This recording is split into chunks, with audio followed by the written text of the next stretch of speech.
A shocking find at a downtown Minneapolis hotel. The body of World Wrestling Entertainment star Eddy Guerrero. And Ellen Gallus is live at Target Center. What are the fans saying tonight, Ellen? Well, Eddy Guerrero was supposed to perform here tonight, and so fans, needless to say, are shocked. Many of them showed up here tonight at the Target Center with T-shirts and posters honoring the wrestler. Tonight's show very suddenly and very sadly became a tribute show for Eddy Guerrero. It was 20 years ago that wrestling fans woke up to an all-too-familiar story, the death of another young performer. It was November 13th, 2005, and by many measures, Eddy Guerrero was a seasoned veteran with a decorated resume, an improbable rise in the land of giants, and remained a key anchor on the SmackDown brand.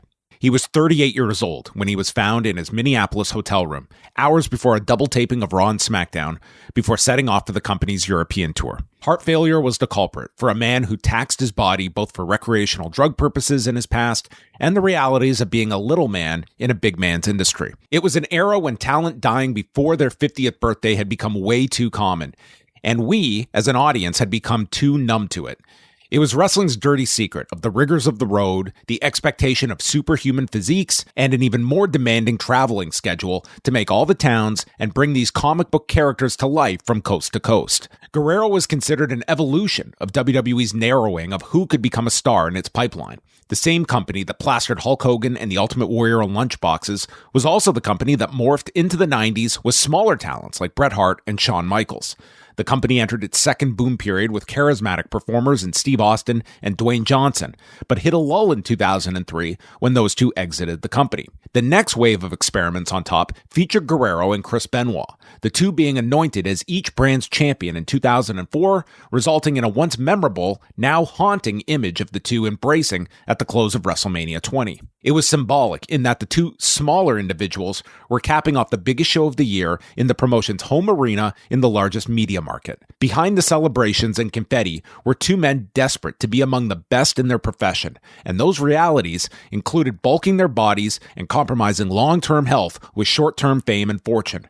Instead of a celebration, both would be dead within years, with Guerrero dying a saint and Benoit remembered as a monster. It is very hard to disentangle Guerrero from Benoit, because the two were so closely linked throughout their careers. Guerrero gained notoriety as a descendant of his famous wrestling family, with Mexico as his foundation. Benoit became a surrogate of the famed Hart family, using Canada as his springboard during the second iteration of Stampede Wrestling to launch his name. Both would attract international acclaim for their work in Japan, with Guerrero under a mask as Black Tiger, while Benoit became Wild Pegasus. Their wrestling GPS took both men to ECW in the mid-90s, providing a different flavor to the hardcore brand under the guidance of Paul Heyman. Along with Dean Malenko, the three were able to wax poetic with their mat work and technical ability in a forum of loud rock and in-your-face lyrics. It was the counter-argument to any ECW defender who was accused of supporting a company merely comprised of blood and guts. Often it is said that timing is everything in professional wrestling.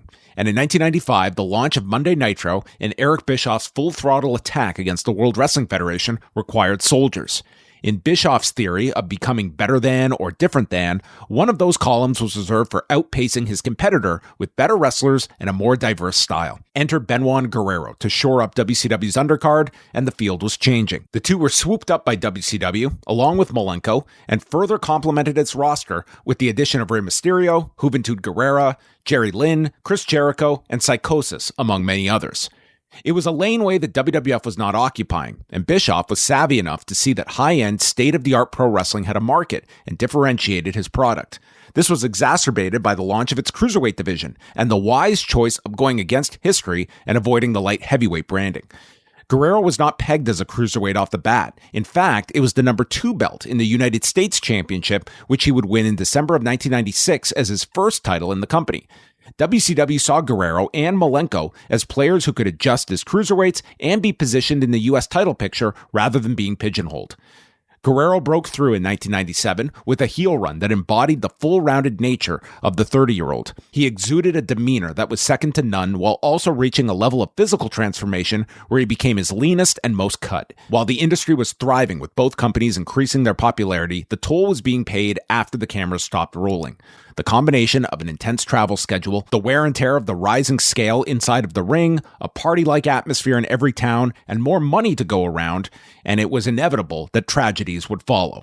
One of the popular drugs of the era was GHB, a highly addictive drug designed to calm the nervous system and give the user a high. Guerrero became one of many to subscribe to its effects and nearly took his life years earlier when he smashed his car on New Year's Eve in 1998 after passing out behind the wheel. While Bischoff has earned his critics over the years, he earned major points from Guerrero as the two had renegotiated a new contract before the accident, but had yet to sign it. I was in that hospital. First, they didn't know if I was going to live. Then they didn't know if I was going to walk, much less wrestle. He still sent that contract to me, and made sure that my wife made me sign it, That's the type of person that he is to me. He's been very good to me. Bischoff stuck by his word, and Guerrero never missed a paycheck. His response was to rush himself back, and by June, he was wrestling and looking more ripped than ever after coming back.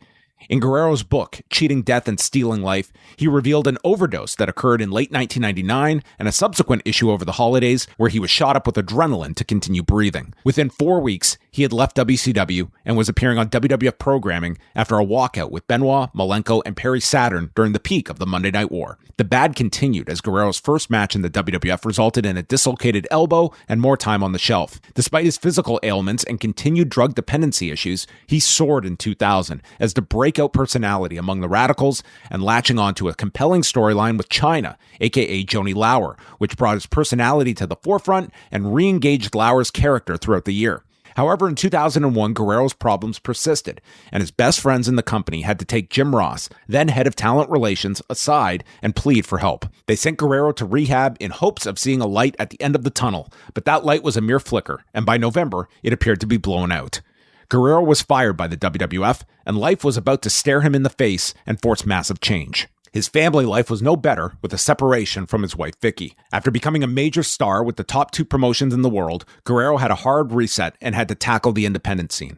He took bookings with the upstart Ring of Honor, IWA Mid-South, and returned to New Japan Pro Wrestling. Guerrero received high marks not just for his professionalism, but that his ability to stay clean was not just lip service. Put some more fire back into me. It got me back to basics, some more mat wrestling. I had a big doubt if I could still do this or not. If I could still produce to levels that I had produced before. It was a doubt in my mind. I really didn't know, And Japan was a good trip for me in that sense. It was a good trip for me in the sense of my recovery. You're in a different country, and, people that are not in recovery or not addicts cannot really fully understand what a person goes through, And, that was a good test for me alone out there, being truthful with myself and not bullshitting myself. It was a testament to how highly regarded the performer was because just 4 months after being fired after a DUI, he was rehired by the now WWE and immediately put over for the Intercontinental Championship while still honoring existing indie dates as champion. Instead of becoming a statistic in a long line of wrestling tragedies, Guerrero became a redemption story in WWE. He got his job back, kicked his drug habit, and even reconciled with his family and reunited with Vicky. His full circle moment occurred on February 15th, 2004, when he won the WWE Championship from Brock Lesnar. And on that night, he was the top star in the industry. But life isn't always a fairy tale, and beneath the image Guerrero projected on television was a man who struggled with depression and was constantly battling the inner voice that doubted his success. He placed an enormous weight on his shoulders as champion. I don't know, I just took it way too personal, I think, as far as, I put pressures on myself that I shouldn't have, and I know it affected me, Instead of enjoying the belt, I kind of like, I don't know. Right. Lots of pressures. In 2005, there were few characters as over as Guerrero, and his program with Rey Mysterio drew huge audiences, especially among Spanish viewers, as their quarter hours did shockingly well. One example was a tag match with the two against Eminem in July of 2005, which added over 1.9 million viewers during its quarter on UPN. Several weeks later, the tease of Guerrero revealing his secret about Rey led to more than 1.6 million viewers tuning in during the quarter. It was noted in the Wrestling Observer newsletter that after the storyline concluded, SmackDown's Hispanic audience decreased by 28%. Throughout the year, the two went from best friends forming a team to Guerrero becoming jealous and slowly losing his mind and holding a secret over Rey's head. It was Guerrero's peak form as a character, now famously remembered for the introduction of Dominic Mysterio and the ladder match at SummerSlam for his custody. The end occurred as he was being paired with Dave Bautista, with the idea that Guerrero had turned over a new leaf, but the audience was waiting to see if Guerrero was genuine. On the SmackDown taping that became his tribute episode, Eddy was set to wrestle Batista and Randy Orton for the World Heavyweight Championship, but it never happened. Guerrero is one of the WWE's biggest stars. He arrived in Minneapolis late last night for tonight's taping of SmackDown. His body was discovered around 7:30 this morning at the Marriott Hotel in downtown Minneapolis. The cause of death is unknown at this time, but police say there were no signs of foul play. Now, Guerrero has publicly battled addiction over the years, from drugs to alcohol to painkillers, but his nephew said in a news conference earlier today that Guerrero has been clean for years. In fact, he just celebrated his 4-year sobriety anniversary. So no one knows. It is still too early to say if his history may have been a fatal factor. His death rocked the WWE locker room to its core. No one worse than Chris Benoit, who from all accounts spiraled after the death of his close friend. One only has to watch his message to Guerrero on the tribute special to see a man visibly shattered by the loss of his friend. And Eddy, I know that you're in a better place, and I know that you're looking down on me right now. And I want you to know that I love you. I miss you. I want to thank you from my heart and tell you that I love you and I'll never forget you. And I will see each other again. I love you, Eddy. After Benoit's suicide in 2007, it was discovered that his wife Nancy had bought him a diary to write to Eddy, and excerpts were released showing a man who was in desperate need of help and struggling to cope with the loss. This wasn't a wrestler's death that WWE could assign blame elsewhere or someone no longer affiliated with their company or brushed aside. Instead, it was one publicized heavily, and its response was the introduction of the wellness policy. It's hard to imagine in today's environment, but WWE posted a video of Vince McMahon addressing the locker room about the newly instituted policy, taking questions from talent, and providing specifics about testing procedures. It was surreal, but then again, everything after Guerrero's death felt that way. There are plenty of issues to take up with the wellness policy in its first iteration, adding more teeth to the policy after the Benoit murders in 2007, and learning after Brock Lesnar's failed tests in UFC that it did not apply to part-time performers. But it is unmistakable that the rate of young wrestlers dying in the industry has dramatically decreased, and we are not seeing the level of concern for performers that once existed, from ridiculous physiques becoming a feature, not a bug, or performers in no condition to be on live television. It wasn't enough that the talent had to memorialize their colleague with 4 hours of television tapings that night, but they had to hop on planes and head into a 2-week tour overseas as zombies, still processing the space in the locker room that had been vacated by Eddy. Even worse, many could not attend Guerrero's funeral due to the tour, and their grief had to be compartmentalized because the show must go on. Then it got worse. It was pitched and presented that Guerrero's death would become woven into the on-screen storytelling, mainly centering around Randy Orton as a heel character. Before the end of November, Guerrero's memory was being used for heel ammunition and hit rock bottom in early 2006 when Orton was programmed with Rey Mysterio and delivered the line that Guerrero wasn't in heaven. Let me tell you something, bro. Eddy ain't in heaven.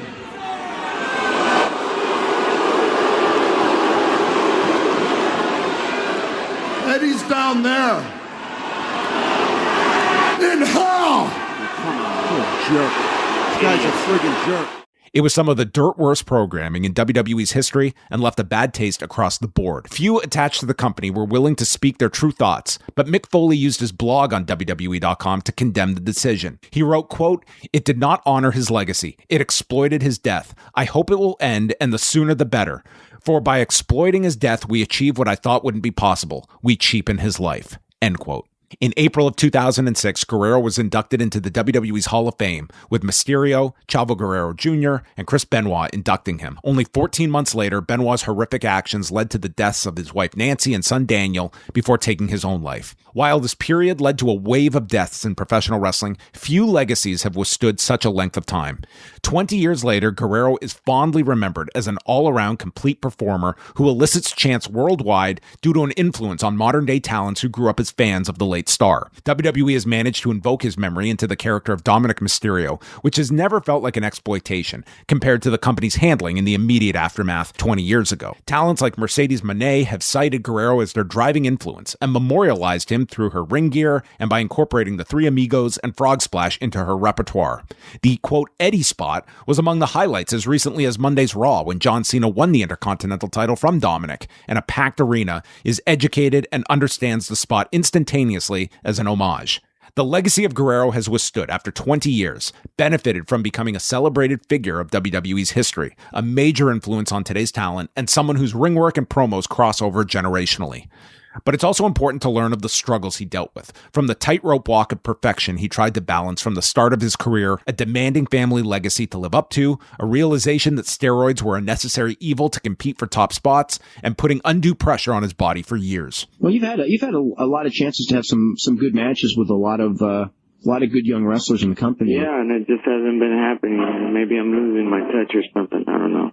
Oh, no. I think that you've been doing real well. Like match for that Matt Hardy last week was real good. No, it could have been a lot better. Guerrero was a perfectionist, and it's a dangerous trait. It drives the very best to excel because there is a deep fear of failure that pushes them to go where others won't. But it's a double-edged sword because perfection is never attainable. You're always left wanting more, hyper-focused on what didn't go right instead of celebrating what did. On November 13th, 2005, Guerrero exhaled his final breath, and the struggle to succeed, to defy, to be perfect was over. 20 years later, his audience doesn't focus on what didn't go right, but instead celebrates everything that did.